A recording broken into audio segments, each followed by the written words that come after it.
நல்ல ஒரு டேஸ்ட்டில் சூப்பராக இருக்கும் வந்து சிக்கன் குழம்பு. ட்ரை பண்ணி பாருங்கள். வீடியோ கடைசி வரையும் பாருங்கள். ஒரு தக்காளி, ஒரு வெங்காயம், ஒரு துண்டு இஞ்சி, கொஞ்சம் பூண்டு, ஒரு 2 சில்லு தேங்காய் பத்தை, கொஞ்சம் சீரகம், கொஞ்சம் மிளகு, கொஞ்சம் சோம்பு, பட்டை வகைங்களை இதில் நம்ம ஒன்று ஒன்று சேர்த்துக்கலாம்.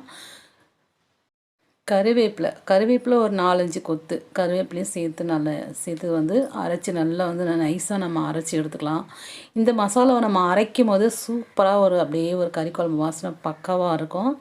ஒரு கடாயில் நம்ம தாராளமாக எண்ணெய் சேர்த்து தாளிக்கு தேவையில்லை. வெங்காயத்தை மட்டும் போட்டு நல்லா வதக்கிட்டு வெங்காயம் கொஞ்சமாக இருக்கணும், தக்காளி அதிகமாக இருக்கணும். தக்காளி வெங்காயமும் நல்லா வதங்கணும். அப்போ தான் வந்து குழம்பு வந்து நல்லா வாசனையாக டேஸ்ட்டாக வரும். இல்லைன்னா பச்சை வாசனை வரும்.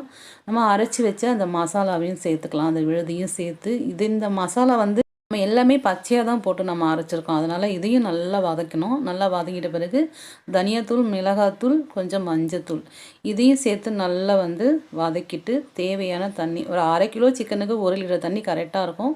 தேவைன்னா கூட நம்ம தண்ணி எக்ஸ்ட்ரா வச்சுக்கலாம். காரம், உப்பு நமக்கு ஏற்ற மாதிரி போட்டுக்கலாம். அதுக்கப்புறம் சிக்கனை வந்து நல்லா சுத்தம் பண்ணிவிட்டு லெமன், தயிர், கொஞ்சம் மஞ்சத்தூள் போட்டு நல்லா ஒரு 1/2 அன் ஹவர் ஊற வச்சுட்டு அதன் பிறகு நம்ம குழம்புல சேர்த்துக்கலாம். இதெல்லாம் சேர்த்து நல்லா கொஞ்சம் லைட்டாக கலந்து விட்டுட்டு தண்ணி சேர்த்த பிறகு தான் சிக்கனை சேர்க்கணும். சிக்கனை சேர்த்து வதக்கணும்னா அது ரொம்ப ரஃப் ஆகிடும். அதுக்கு தான் சாஃப்டாக வரணுன்னா நீங்கள் இந்த மாதிரி ட்ரை பண்ணலாம். தாராளமாக உப்பு, தண்ணி, காரம் இதெல்லாம் நம்மளுடைய விருப்பத்துக்கு ஏற்ற மாதிரி நம்ம சேர்த்துக்கலாம்.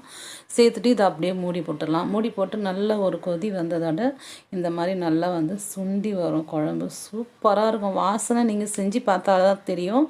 வாசனை வந்து அவ்வளோ சூப்பராக இருக்கும். இட்லி, தோசை, சாதம் எல்லாத்துக்குமே ஆப்டாக இருக்கும். கடைசியாக கொஞ்சம் கஸ்தூரி மேத்தி போட்டு நம்ம இந்த குழம்பு ஒரு 1/2 அன் ஹவர் அப்படியே மூடி வச்சுக்கலாம். அதுக்கப்புறம் சர்வ் பண்ணிக்கலாம்.